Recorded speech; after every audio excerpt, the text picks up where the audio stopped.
I was born with shackles that I could not see. They were made of habit, of acceptance, of the slow grinding certainty that this was all there was. The metal ones came later. My name was Kess, though names matter little when you are property. I learned this truth in the Manufactorum caverns beneath Hive Secundus on Mordian Prime, where the air tasted of burnt promethium and human sweat, where the ceiling pressed down like the weight of a dead god's palm. The overseers told us we were fortunate. The Imperium, in its infinite mercy, had given us purpose. We were part of something greater than ourselves. I believed this for 17 years. The caverns stretched endlessly in every direction, carved from the living rock by generations of slaves who had died with drilling bits in their hands. Overhead, the Hive City rose like a cancer toward the sky, its billions of citizens sleeping soundly while we worked through the endless night shift that had no dawn. Down here, time was measured not in hours but in quotas, not in days but in bodies dragged away when they could work no more. My station was Line 7, Section Delta. I assembled bolt shell casings with movements so practiced they had become involuntary. Pick up the metal housing, insert the charge, seal the casing, place it on the conveyor. Again, again. My hands moved without thought, scarred fingers dancing across surfaces worn smooth by a million repetitions. The rhythm was hypnotic. It was supposed to be, but I had begun to dream. The dreams came first as fragments during the 4-hour rest periods they allowed us between shifts. Brief flashes of something else. Open sky. The sensation of wind that did not carry the taste of industrial decay. Faces that showed emotion other than exhaustion or fear. These visions disturbed me more than the rats that gnawed at the corpses in the refuse pits. More than the screams that echoed from the punishment chambers when someone's quota fell short. I tried to stop dreaming. The other slaves warned me with their eyes, with the subtle shake of a head when the overseers were not looking. Dreams were dangerous. Dreams led to hope, and hope led to the kinds of thoughts that ended with a bolt shell to the back of the skull. Overseer Vex was a thin man with augmetic eyes that clicked when they focused. He moved through our section like a carrion bird, always watching for signs of weakness, of defiance, of anything that suggested we remembered we were human. I had seen him execute 17 slaves in my time on Line 7. Each time, he would announce the reason with mechanical precision. Sabotage, insubordination, failure to meet quota. The real reason was always the same. They had forgotten their place, but the dreams grew stronger. I began to see things that made no sense. Vast spaces filled with natural light, water that moved on its own, not through pipes but in great flowing channels. Plants that grew without hydroponic systems, their roots drinking from soil that had never seen industrial runoff. Most disturbing of all, I saw people who moved without the shuffling gait of the chronically malnourished, who looked up instead of down, who spoke without first calculating whether their words might be reported. These dreams came with a name that meant nothing to me. Verdania. It whispered itself through my sleeping mind like a prayer I did not understand. On the day everything changed, the dreams had become so vivid that I found myself pausing in my work, just for a moment, just long enough to close my eyes and try to hold on to the sensation of sunlight on my face. It was a mistake that would cost more than my life. Slave Kess. The voice of Overseer Vex cut through the industrial din like a blade. I opened my eyes to find his augmetics focused on me with mechanical intensity. You appear to be experiencing a malfunction. The other workers on Line 7 kept their heads down, their hands moving in perfect rhythm. They had learned the first rule of survival, never be noticed. I had forgotten it in a moment of weakness, seduced by impossible visions of a world that could not exist. No malfunction, Overseer, I replied, my voice steady despite the ice forming in my stomach. A momentary adjustment to improve efficiency. He studied me for a long moment that stretched like a blade across my throat. Then he nodded, a gesture that somehow conveyed more threat than any words could have managed. Continue your duties, he said. I will be monitoring your output personally." As he moved away, I felt the weight of his attention like a physical thing. But more than that, I felt something else stirring in the depths of my mind. For the first time in 17 years, I found myself wondering not just what lay beyond the manufactorum, but whether I might somehow see it. The thought was so heretical it made my hands shake, but once born it proved impossible to kill. The shift continued for another 8 hours, but I barely noticed the passage of time. My hands continued their practiced movements, while my mind wandered through territories that had been forbidden since birth. I thought about the guards who patrolled the perimeter, their routines and habits. I thought about the supply tunnels that connected our section to the processing centers. Most dangerously of all, I thought about the stories the older slaves sometimes whispered during rest periods. Stories of places beyond the hive cities, places where the sky was not hidden behind layers of industrial smog, places like Verdania. When the klaxon finally sounded to signal the end of shift, I filed out with the others toward the communal sleeping chambers. But instead of collapsing onto my assigned mat, I found myself lingering in the corridors, studying the patterns of movement, the placement of surveillance servitors, the gaps in the seemingly perfect system of control. It was then that I encountered Jorik. He was older than most slaves survived to become, his face a map of scars and premature lines. Unlike the others, he did not avoid my gaze when I looked at him. Instead, he studied me with eyes that seemed to hold secrets. "You have the look," he said quietly, his voice barely audible above the distant hum of machinery. "What look?" I asked, though part of me already knew. "The look of someone who has begun to see beyond the walls." He glanced around to ensure we were not observed, then stepped closer.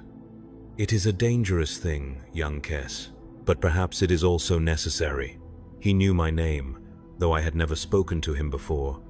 This should have alarmed me, but instead I felt a strange sense of recognition, as if I had been waiting my entire life for this conversation. "Tell me about Verdania," I said. His eyes widened slightly, and for a moment I thought he might flee. But then his expression hardened into something like determination. "Not here," he whispered. "Too many ears, too many eyes. But if you truly wish to know, meet me at the water recycling station during the next rest period. Come alone, and tell no one." Then he was gone, vanishing into the crowd of exhausted workers like smoke dissipating in industrial wind. I spent the remaining hours of my rest period staring at the ceiling of the sleeping chamber, listening to the sounds of my fellow slaves. Some snored, their bodies claiming what little respite they could find. Others wept quietly, though they had learned to muffle even their grief. A few muttered prayers to the Emperor, begging for strength to endure another day of servitude. But I found myself thinking about choice. It was a concept so foreign to my existence that I had no framework for understanding it. We did what we were told. We worked when commanded. We slept when permitted. We lived according to schedules and quotas and the endless rhythm of industrial necessity. Yet somehow, in the space between one heartbeat and the next, I had discovered that there might be alternatives. When the time came, I made my way through the darkened corridors toward the water recycling station. The path took me through sections of the manufactorum I had rarely seen, past machinery so ancient that its original purpose had been forgotten, through chambers where the walls wept condensation that might once have been human tears. Jorik was waiting for me beside a massive filtration tank, his figure barely visible in the dim emergency lighting. He looked older in the shadows, more fragile, but also somehow more real than any person I had ever encountered. "You came," he said, and I heard surprise in his voice. "You knew I would. I hoped. Hope is all we have left down here, though they try to take even that from us." He gestured for me to sit beside him on a section of pipe that jutted from the wall. "What I am about to tell you may destroy you, Kess, or it may save you. I no longer know the difference. Tell me." He was quiet for a long time, his eyes focused on something beyond the walls of our prison, When he finally spoke, his voice carried the weight of accumulated grief. "I was not always a slave," he began. "Once, long ago, I walked beneath open sky. I felt rain on my face that had fallen from clouds, not from the recycling systems of an industrial hive. I knew the sensation of grass beneath my feet, of wind that carried the scent of growing things rather than the stench of decay. That is impossible," I said, though my heart was racing. "There are only the hive cities, only the manufactorums and processing centers and endless corridors of service and production." "Is it?" He turned to look at me directly. "Think, Kess. What do you know of the world beyond these walls? What have you seen with your own eyes, rather than simply accepted because it is what you have been told?" The question struck me like a physical blow. I realized that everything I believed about existence beyond the manufactorum was built on assumptions, on the casual statements of overseers, on the unexamined acceptance that this was all there was. "I know nothing," I admitted. "Exactly, and in that ignorance, they have imprisoned us more effectively than any chain ever could." His voice grew softer, more dangerous. "But some of us remember, some of us carry the knowledge of what was taken from us." "What was taken?" "Everything." The word fell between us like a stone into still water. Our homes, our families, our freedom, our very identities as human beings rather than units of production. He leaned closer, his voice dropping to barely a whisper. "Verdania exists, Kess.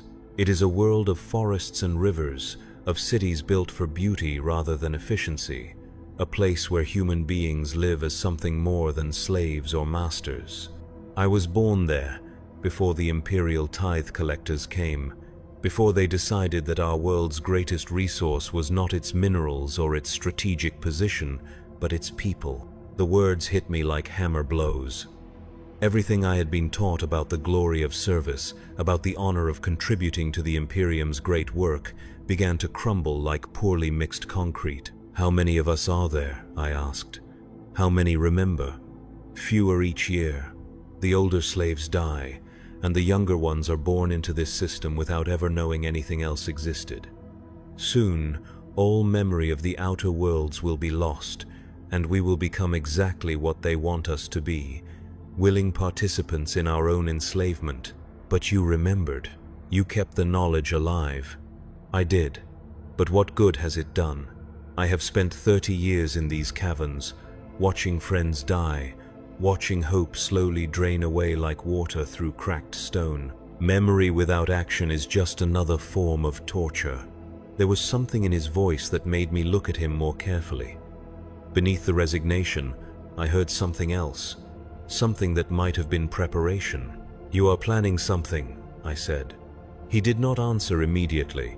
Instead, he reached into the tattered remains of his work coveralls and withdrew something that made my breath catch. It was a small piece of metal, worked into the shape of a leaf. The craftsmanship was exquisite, each vein and curve rendered with loving detail. But more than its beauty, it was what the object represented that made my hands tremble. It was proof. Proof that somewhere in the galaxy, people still created things for reasons other than efficiency or function. They made beauty. They made art. They made objects that serve no purpose except to remind the observer that there was more to existence than mere survival. "Where did you get this?" I whispered. "I made it. From scraps of metal stolen over the course of years. It is my memory of Verdania given form, my reminder that I was once more than this." He placed the leaf in my palm, and it felt warm despite the cold air of the recycling station. "But memory alone is not enough. Not anymore." "What do you mean?" "I mean that tomorrow, during the shift change, there will be an opportunity. The transport that brings raw materials from the upper levels will be lightly guarded. Its route takes it through sections of the complex where surveillance is minimal. For perhaps 10 minutes, there will be a chance." "A chance for what?" "Escape." The word hung between us like an explosive device waiting to detonate. Escape. It was not a concept that belonged in our vocabulary. It was not something we were permitted to consider. Yet here it was, offered to me like a gift that might destroy us both. "It is impossible," I said, but even as the words left my mouth, I knew they were lies. Not impossible, just incredibly dangerous. Perhaps, but I would rather die attempting to reclaim my humanity than continue existing as a component in someone else's machine. He stood, his movements stiff with age and accumulated damage. "I will not ask you to come with me, Kess. The choice must be yours alone. But if you decide to try, meet me at Loading Bay 7 tomorrow when the shift klaxon sounds." He turned to leave, then paused. "And if you choose not to come, forget this conversation ever happened. Forget the Leaf, forget Verdania. Return to your station and live whatever life they allow you. It may not be freedom, but it is survival, and survival is not without its own value." Then he was gone, leaving me alone with the impossible gift in my palm and a decision that would define everything that came after. I returned to my sleeping mat, but rest was impossible. The metal leaf seemed to burn against my skin where I had hidden it beneath my coveralls. Every time I closed my eyes, I saw visions of open sky and growing things. But I also saw the faces of executed slaves, their eyes empty and accusing. Around me, my fellow workers slept the sleep of the exhausted, their bodies claiming what little respite they could find before the next shift began. They looked so peaceful in the darkness, freed temporarily from the weight of their chains. Part of me envied them. They had never been burdened with choice. They had never been forced to confront the possibility that their lives might be something other than they were. But another part of me, the part that had been growing stronger since the dreams began, looked at them with something approaching pity. They were asleep in more ways than one, and I was no longer certain that ignorance was truly a blessing. The hours passed with agonizing slowness. When the klaxon finally sounded to signal the beginning of the next work period, I rose with the others and made my way toward Line 7. But instead of the mindless efficiency that usually characterized our movements, I found myself studying everything with new eyes. The guards who shepherded us through the corridors were not the invincible enforcers I had always believed them to be. They were tired men with aging equipment, going through motions they had repeated countless times.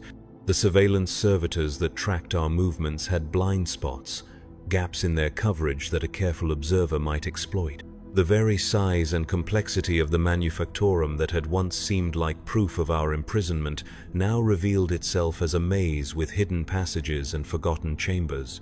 For the first time in my life, I began to see the system not as an immutable law of nature, but as something created by human beings. And what humans had built, other humans might find ways to circumvent. At my station, I went through the familiar motions of assembling bolt shell casings, but my mind was elsewhere. I thought about Jorik's words, about the world he described, about the choice that lay before me like an abyss. Every few minutes, I would touch the hidden leaf through the fabric of my coveralls, feeling its warmth and remembering that beauty was possible. Overseer Vex made his rounds as always, his augmetic eyes clicking as they focused on each worker in turn. When he reached my station, he paused longer than usual, his mechanical gaze studying my movements with analytical precision. "Your efficiency has improved, Slave Kess," he observed. "Yesterday's correction appears to have been effective." "Yes, Overseer, I am grateful for your guidance." "Good. The Imperium rewards those who learn from their mistakes." He moved to continue his rounds, then stopped. "However, I sense something different about you today. A quality I cannot quite define." My blood turned to ice, but I kept my hands moving in their practiced rhythm. "I do not understand, Overseer. Perhaps it is nothing, but I have learned to trust my instincts when it comes to identifying potential problems." His augmetic eyes whirred softly as they adjusted focus. "I will be watching you closely, Slave Kess. Very closely indeed." As he moved away, I felt the weight of his attention like a physical thing pressing down on my shoulders. But rather than crushing me, it seemed to strengthen my resolve. If I was already under suspicion, then I had little left to lose. The choice was no longer between safety and risk, but between certain slow death and the possibility of something more. The shift dragged on with unbearable slowness. Each hour felt like a day, each minute an eternity of waiting. Around me, my fellow slaves continued their work with mechanical precision, unaware that one among them was preparing to shatter the only world they had ever known. As the end of shift approached, I found myself studying their faces more carefully than ever before. Mira, who worked the station next to mine, humming quietly to herself as she assembled detonator circuits with practiced ease. Old Henrik, whose cough had been getting worse for months, but who continued working because the alternative was the corpse pit. Young Tam, barely 16, who still sometimes cried in his sleep for parents he could barely remember. What would happen to them if I succeeded? What would happen if I failed? For the first time, I began to understand the true weight of choice. It was not just my own life I was risking, but the delicate balance of resignation that kept all of us alive. But then I thought of the leaf hidden against my skin, of Jorik's description of Verdania, of the dreams that had shown me glimpses of what human existence might become, and I realized that some risks were worth taking, not despite the cost, but because of it. When the shift klaxon finally sounded, I joined the stream of workers moving toward the dormitories. But as we passed the junction that led to Loading Bay 7, I quietly separated myself from the group and slipped into the shadows of a maintenance alcove. My heart was pounding so loudly I was certain the surveillance servitors would detect it. Every sound seemed amplified, every shadow potentially concealing a guard or an informant. But slowly, carefully, I made my way through passages I had never traveled before, following half-remembered directions toward a rendezvous that might be the last decision I would ever make. Loading Bay 7 was a cavernous space filled with industrial equipment and the constant rumble of heavy machinery. Massive conveyor systems moved raw materials from the transport vehicles to processing centers deeper in the complex. The air was thick with dust and the acrid smell of chemical solvents.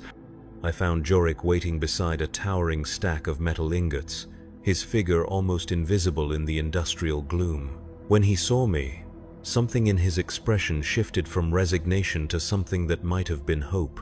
"You came," he said. "I came. Do you understand what this means? What we are about to attempt? I understand that I cannot continue living as I have. Beyond that, I understand very little." He nodded slowly. "Perhaps that is enough. Understanding can be a burden, and we will have enough of those to carry." As if summoned by his words, the sound of approaching machinery echoed through the loading bay. A massive transport vehicle rounded the corner, its treads grinding against the rockcrete floor as it maneuvered toward the unloading station. Behind it came two more vehicles, equally massive, carrying materials from the upper levels of the hive. "There," Jorik whispered, pointing toward the third transport. "Its cargo bay is only half full, and the guards are tired from a double shift. When it begins to move toward the exit tunnel, we will have perhaps 60 seconds to reach it and find concealment among the cargo containers. And then we pray to whatever gods might still listen to slaves, and we hope that freedom is worth the price we will pay for it." The transport completed its unloading cycle and began to turn toward the exit tunnel. For a moment, I hesitated. This was the point of no return, the moment when I would transform from a productive unit of the Imperium into something else entirely, a fugitive, a rebel, a human being making a choice. Then Jorik began to run, his aged legs carrying him across the loading bay with surprising speed. And without thinking, without allowing myself time to reconsider, I followed. The next few moments passed in a blur of desperate motion and hammering heartbeats. We reached the transport as it began to accelerate, threw ourselves onto its rear platform, and crawled between massive cargo containers just as the vehicle entered the exit tunnel. Behind us, the loading bay disappeared into darkness. Ahead lay something I had never imagined I would see: the outside world, the unknown, the possibility of whatever lay beyond the walls of our prison. As the transport climbed through the tunnel system toward the surface levels of the hive, I pressed my face against a gap between containers and caught my first glimpse of something that made my breath catch. Light. Not the artificial illumination of the manufactorums, but something else entirely. Something that suggested the existence of spaces larger than any chamber I had ever imagined. "Jorik," I whispered. "Is that what I think it is?" He moved to look through the gap beside me, and I saw tears streaming down his weathered cheeks. "Sunlight," he said. "After 30 years of imprisonment, I am seeing sunlight." The transport continued its climb through levels of the hive I had never known existed, past residential districts where ordinary citizens lived in conditions that seemed luxurious compared to our underground chambers, past commercial sectors where people moved freely, choosing their own paths rather than following predetermined routes, past administrative centers where officials made decisions that affected millions of lives without ever considering the cost in human suffering. And finally, impossibly, we emerged onto the surface of the world itself. I had dreamed of open sky, but the reality was so overwhelming that I nearly lost consciousness. The sheer vastness of it, the sense of space extending in every direction without walls or ceiling or boundaries of any kind. Above us, the sky was a pale gray color I had no name for, and in the distance, something burned with impossible brightness. "The sun," Jorik explained, seeing my confusion. "The star that gives light and warmth to this world. You have never seen it before because they kept us buried beneath tons of rockcrete and steel." The transport was moving through what appeared to be a vast industrial district, but even here I could see things that challenged everything I had believed about existence. Buildings that served purposes other than production, vehicles that carried people rather than cargo. Most incredibly of all, people who moved without the shuffling gait of chronic exhaustion, who looked up at the sky rather than down at the ground. "Where are we going?" I asked. "Away from here. As far as these transports travel before returning to the loading bays." He paused, studying the landscape rolling past us.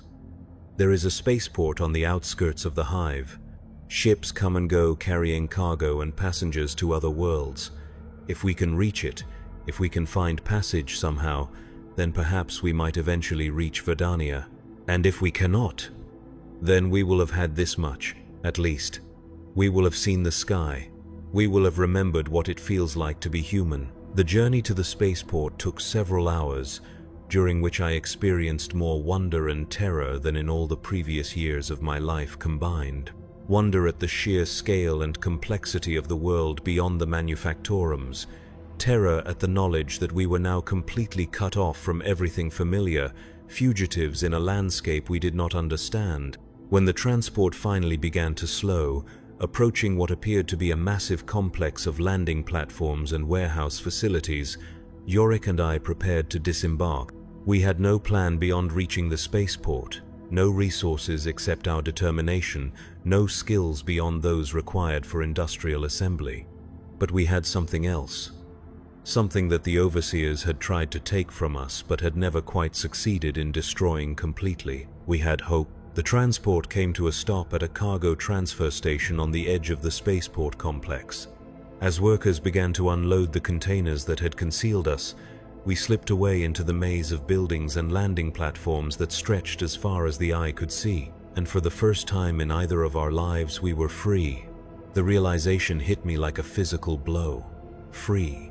The word had no meaning in the context of my previous existence, no framework for understanding. But here, walking through corridors where no overseer watched our every movement, where no quotas measured our worth, where no klaxons marked the boundaries of our existence, I began to understand what Jorik had been trying to tell me. We were no longer property. We were human beings with the power to make choices, even if those choices led to our destruction.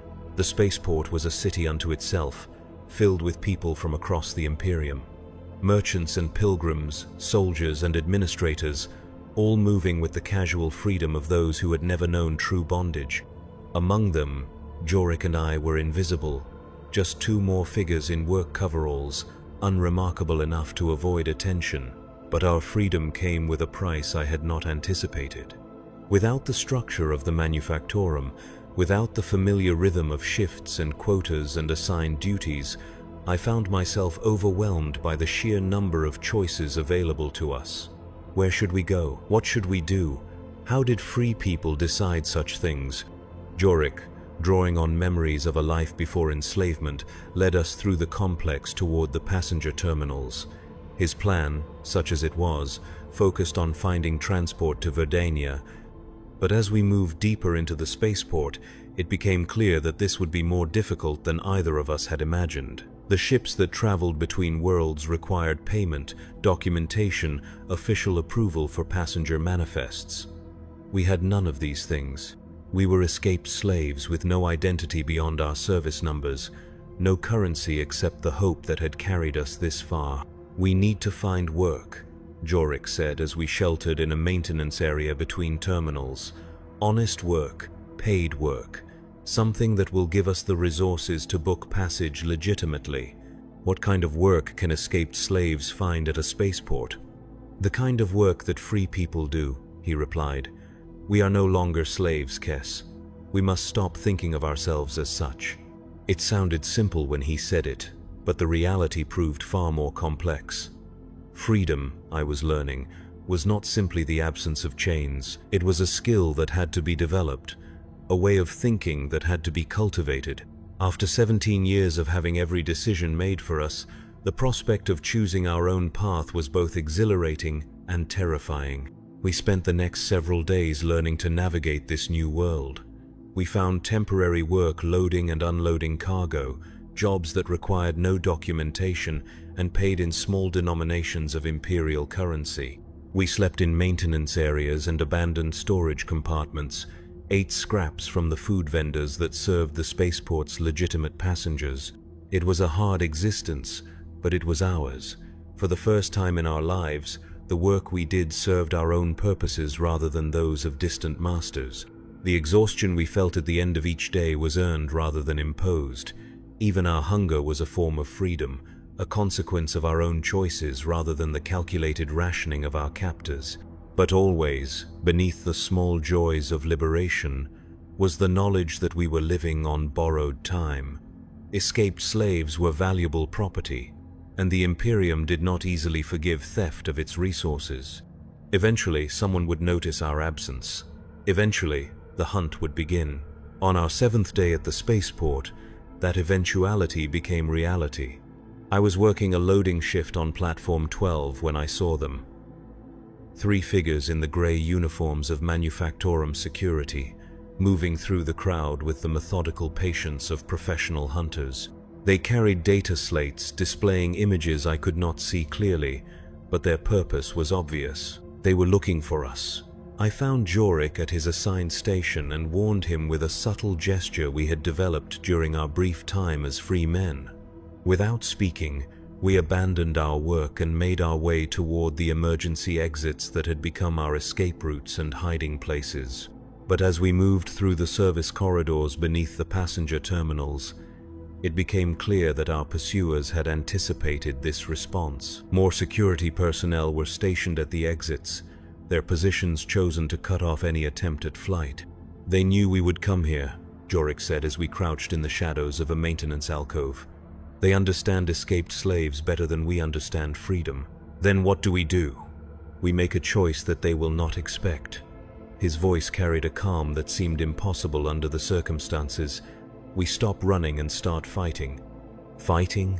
We have no weapons, no training, no resources. What can 2 escaped slaves do against the security apparatus of the Imperium? We can remember what we learned in the manufactorums." He reached into his coveralls and withdrew the metal leaf he had shown me days earlier. "We can create something they cannot control." I did not understand what he meant until he began to move through the maintenance area with purpose I had never seen in him before. He was not running now, not hiding. He was working, his hands moving with the same practiced efficiency he had once applied to industrial assembly. But instead of creating components for weapons of war, he was fashioning something else entirely. Using scraps of metal and wire salvaged from the maintenance equipment around us, He began to construct a device whose purpose became clear only when it was nearly complete. A transmitter. Crude but functional, capable of broadcasting across the spaceport's communication networks. "What are you doing?" I asked. "I am giving them a choice," he replied. "The same choice they gave us all those years ago, though they never realized it." He activated the device, and his voice began to echo through the public address systems of the spaceport. "Citizens of the Imperium," he began, his words carrying across platforms and terminals, reaching the ears of thousands of travelers and workers and officials. "You are listening to the voice of a slave. Not a former slave, not an escaped slave, but a human being who was stolen from his home and forced to work in the darkness beneath your cities." Around us, I could hear the sounds of security forces moving closer, but Jorik continued speaking with calm determination. "For 30 years, I assembled components for weapons that would be used to conquer other worlds, to take other people from their homes and reduce them to the same slavery I endured. I did this work because I was told it served the greater good, because I was told that my suffering had meaning in the context of the Imperium's glory." His voice was growing stronger now, more certain, carrying across the spaceport like a song of defiance. "But I have remembered something that they tried to take from us. I have remembered that human beings are not components in a machine. We are not resources to be consumed in service of distant masters. We are people with the right to choose our own destiny, even if that choice leads to our destruction." The security forces were close now. I could see their lights moving through the corridors, hear their boots on the metal flooring, but somehow their approach no longer seemed threatening. They were just people doing a job, following orders, serving a system that had reduced us all to functions rather than recognizing us as human beings. "There are thousands of slaves working beneath this hive," Jorik continued. "Millions throughout the Imperium. People who have forgotten that they were once free, who have accepted that their lives belong to others. But freedom is not something that can be taken permanently. It can only be forgotten, and memory can be recovered." He looked at me then, his eyes bright with something I had never seen before. "Tell them about Verdania," he said. And suddenly I understood what he was asking me to do. Not just to speak, but to bear witness. To carry forward the memory of what we had discovered, even if neither of us survived to see it fulfilled. I took the transmitter from his hands and felt the weight of choice settle on my shoulders like armor. "Verdania is a world where people grow their own food in soil that has never been poisoned by industrial runoff," I began, my voice steady despite the approaching footsteps. "It is a place where children play in sunlight instead of working in darkness, where art is created for beauty rather than efficiency, where human beings are valued for their humanity rather than their productivity." The security forces had found us now. I could see their weapons raised, their faces hidden behind tactical visors. But I could also see something else. Behind the visors, I glimpsed eyes that showed something other than mechanical obedience. They were listening. "Some of you have seen such places," I continued, speaking not just to the security forces but to everyone within range of the transmission. "Some of you remember what it feels like to be free. That memory is not lost, not forgotten, not destroyed by chains or quotas or the grinding weight of servitude. It lives in all of us, waiting to be reclaimed." The lead security officer stepped forward, his weapon trained on my chest. "Surrender now, and your termination will be swift," he said. But his voice carried something I had not expected to hear. Uncertainty. Behind the words of command, I heard the question that was being asked not just of us, but of himself. "I will not surrender," I replied, "not because I am brave, but because surrender means returning to the darkness, and I have seen too much light to accept that willingly." Jorik moved to stand beside me, his weathered face calm with acceptance. "We choose to die as human beings rather than live as property," he said. For a long moment, the corridor was silent except for the hum of machinery and the distant sounds of the spaceport. The security officer's weapon remained trained on us, but he did not fire. Around him, his fellow officers waited for orders that did not come. Then, impossibly, the man lowered his weapon. "I remember Verdania," he said quietly. The words fell between us like stones into still water, creating ripples that spread outward through the assembled security forces. I saw recognition flicker behind other visors, saw weapons waver as hands that had been trained to kill without question suddenly remembered what it felt like to choose. "Sergeant Kane," one of the officers said, his voice tight with confusion. "Your orders?" The man who had spoken of Verdania, Sergeant Kane, stood frozen between duty and memory. His weapon hung at his side now, forgotten, while his augmetic eye whirred softly as it processed information his human mind was struggling to accept. "I was born there," he said, his words barely audible above the mechanical hum of the spaceport. "Before the tithe collectors came, before they decided our world was more valuable for its people than its resources." Another officer stepped forward, younger, his face still hidden behind his visor. "Sergeant, we have our orders. These are escaped, Imperial property. They must be returned to their designated function or terminated." But Kane was no longer listening to Imperial doctrine. He was listening to something deeper, something that had been buried beneath years of conditioning and obedience. "Do you know what we grew on Verdania?" he asked, his voice growing stronger. "Not corpse starch or synthetic nutrients, real food. Fruits and vegetables that tasted like sunshine and rain. My family had an orchard. Apple trees that my great-grandfather had planted that would have fed my children if I had been allowed to have any." The young officer's weapon remained steady, but I could see uncertainty in his posture. "The past is irrelevant, Sergeant. We serve the Emperor's will now." "Whose will?" Kane turned to face his subordinate, and I saw tears streaming down his scarred cheeks. "The Emperor who demands that human beings be reduced to numbers in a production quota. The Emperor who separates children from their families to feed the endless hunger of his war machine. Or the Emperor we were told to worship, who supposedly values human dignity and the sacred nature of imperial citizenship." The questions hung in the air like accusations. Around us, more security personnel were arriving, but instead of creating an atmosphere of increasing threat, their presence seemed to amplify the weight of Kaine's words. These were not faceless enforcers of imperial will. They were people, many of whom carried their own memories of loss, their own buried understanding of what had been taken from them. Yorick stepped forward, his movements slow and deliberate to avoid triggering a violent response. "How many of you remember worlds that no longer exist as they were?" he asked. "How many of you have families you will never see again because duty requires you to be here, enforcing a system that treats human beings as resources to be consumed?" "Silence," the young officer commanded, but his voice lacked conviction. "You are criminals, escaped slaves attempting to corrupt loyal imperial servants with seditious propaganda." "Are we?" I found myself speaking, the words flowing from some source deeper than conscious thought. "Or are we simply people who refuse to accept that this is all we are allowed to be?"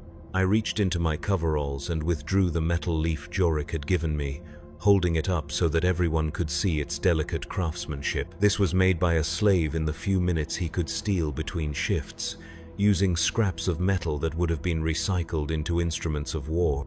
It serves no function except to remind us that beauty is possible, that human beings are capable of creating something more than the machinery of their own oppression. Several of the security officers stepped closer, drawn by curiosity despite their training. In the harsh lighting of the corridor, the leaf seemed to glow with its own inner warmth.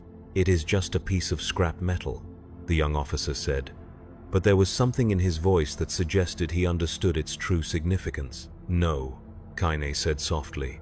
"It is proof that we are more than what they tell us we are."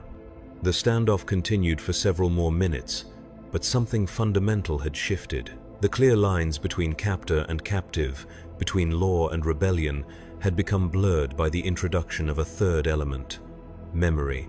The collective recollection of what had been lost, what had been taken, what might still be possible if enough people chose to remember. It was Kaine who broke the impasse. "Lower your weapons," he commanded. "Sergeant, I cannot comply with that order," the young officer replied. "Protocol requires."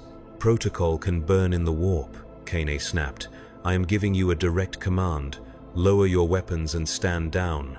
One by one, the security forces complied. Not because they had been ordered to, but because they had been reminded of something they had forgotten. They were not machines programmed to enforce compliance. They were human beings capable of making choices, even choices that contradicted their training. "What happens now?" I asked. Kane looked at me for a long moment, his expression cycling through confusion, anger, and something that might have been hope.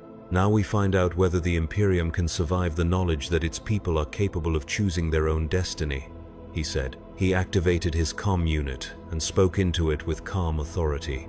"Control, this is Security Team 7. The escaped slaves have been located, but the situation requires special handling. I am requesting an immediate conference with the spaceport administrator." "Acknowledged, Sergeant Kane. Is the threat contained?"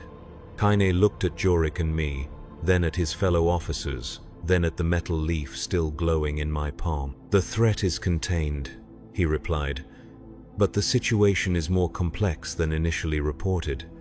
What followed was unlike anything I had imagined possible within the rigid hierarchy of Imperial administration. Instead of summary execution or immediate return to bondage, Jorik and I found ourselves escorted to a conference room in the spaceport's administrative complex. Not as prisoners, but as something the system had no protocol for handling, human beings asserting their right to be treated as such. The spaceport administrator was a thin woman with tired eyes and the worn expression of someone who had spent decades navigating Imperial bureaucracy. When we were brought before her, she studied us with the clinical detachment of someone accustomed to processing problems rather than people. "You are escaped slaves from Manufactorum Complex 7, she said, consulting her data slate. "Imperial property valued at approximately 3,000 thrones each, specialized in munitions assembly with 17 and 30 years of training respectively." "We are human beings," Jorik replied simply. "Human beings who are also Imperial property under Codex Administratum Classification 77 Alpha. Your unauthorized departure from your assigned function constitutes theft of Imperial resources punishable by immediate termination." She spoke the words with mechanical precision, but I noticed that she did not meet our eyes as she said them. Behind the official language, I sensed the presence of someone who understood the weight of what she was being asked to enforce. Kane stepped forward. "Administrator Chen, I request permission to submit an alternative assessment of the situation." She looked at him with surprise. "Sergeant, the protocol for handling escaped slaves is clearly defined. There is no alternative assessment required." "With respect, Administrator, I believe there are factors present that fall outside normal protocol parameters." "Explain." What followed was one of the most remarkable conversations I had ever witnessed. Kane, drawing on his authority as a security officer and his memories as a free human being, began to describe what we had shared during our confrontation in the maintenance corridors. Not as seditious propaganda, but as information relevant to Imperial security and efficiency. He spoke about the productivity losses inherent in slave-based manufacturing systems, where workers had no incentive to innovate or improve processes. He described the security risks created by maintaining large populations of resentful forced laborers in close proximity to strategic facilities. Most importantly, he presented evidence that many of the Imperium's most valuable citizens carried memories of pre-imperial freedom that could be valuable resources if properly utilized rather than suppressed. Administrator Chen listened with growing interest, her tired eyes beginning to show signs of engagement I doubted she had felt in years. "Are you suggesting that escaped slaves should be treated as defectors rather than stolen property?" she asked. "I am suggesting that people who demonstrate initiative, resourcefulness, and specialized knowledge might be more valuable as voluntary citizens than as forced laborers," Kane replied. It was a radical concept, one that challenged fundamental assumptions about Imperial resource management, But it was also pragmatic enough to appeal to an administrator whose career depended on finding efficient solutions to complex problems. "What exactly are you proposing?" Chen asked. Kane looked at us, then back at the administrator. "I propose that these individuals be granted provisional citizenship status, with assignment to duties that utilize their skills, while allowing them the freedom to contribute voluntarily to Imperial objectives. That is not possible under current regulations. Then perhaps the regulations require modification." The words hung in the air like a challenge to the entire system of Imperial governance. But instead of rejecting them immediately, Chen leaned back in her chair and considered them with the careful attention of someone accustomed to finding creative solutions within bureaucratic constraints. "The legal complexities would be substantial," she said finally. "Questions of ownership, compensation for lost property, precedent-setting implications for slave populations throughout the sector." "Yes," Kaine agreed. "But the potential benefits might justify those complexities.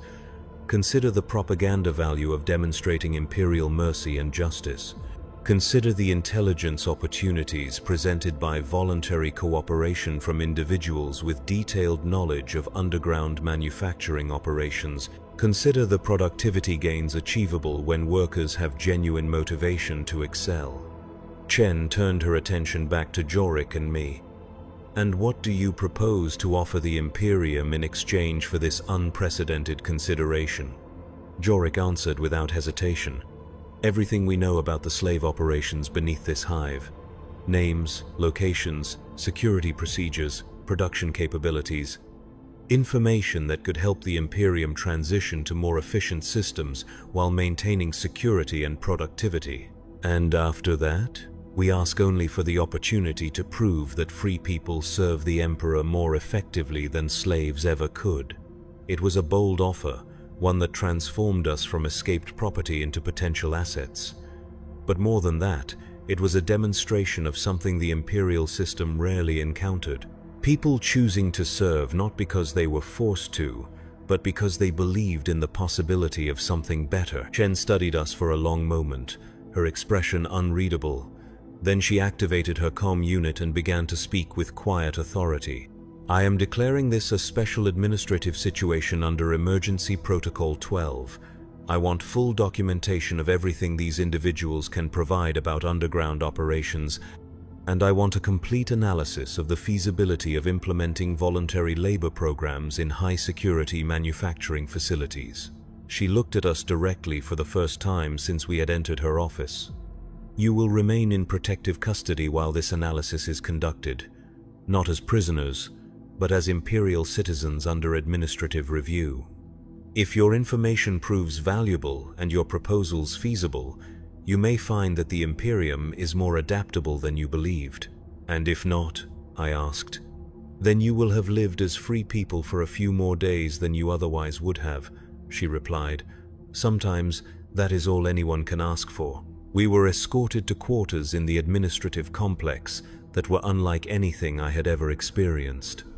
A small room with an actual window that looked out onto the landing platforms where ships came and went carrying people to destinations across the galaxy, a bed with clean sheets, access to a shower with water that ran hot, food that had been prepared for taste rather than mere nutritional necessity. But more than the physical comforts, what overwhelmed me was the silence. For the first time in my life, I experienced the absence of industrial noise. No grinding machinery, no klaxons marking shift changes, no constant reminder that every moment belonged to someone else. I could think my own thoughts without interruption. I could choose when to sleep, when to wake, when to eat. The freedom was so complete it was almost frightening. Jorik adapted more quickly than I did, perhaps because his memories reached back to a time before enslavement. He spent his days working with Imperial analysts, sharing everything he knew about the manufactorum systems while developing proposals for transitional programs that could gradually replace slave labor with voluntary service. I found myself assigned to a different task. Administrator Chen had requested that I document my personal experience of slavery and escape, not for administrative purposes but for what she called psychological analysis of imperial resource management efficiency. Quote, "Writing was a skill I had never been taught, but speaking was something I could do. Hour after hour, I sat in a small office and shared my memories with recording devices that would preserve them for analysis and distribution. I spoke about the dreams that had awakened me to possibility. I described the moment when I first saw sunlight, the overwhelming vastness of open sky, the simple miracle of choosing my own path. But I also spoke about the cost. The other slaves who remained in the darkness, who had never been given the chance to remember their humanity.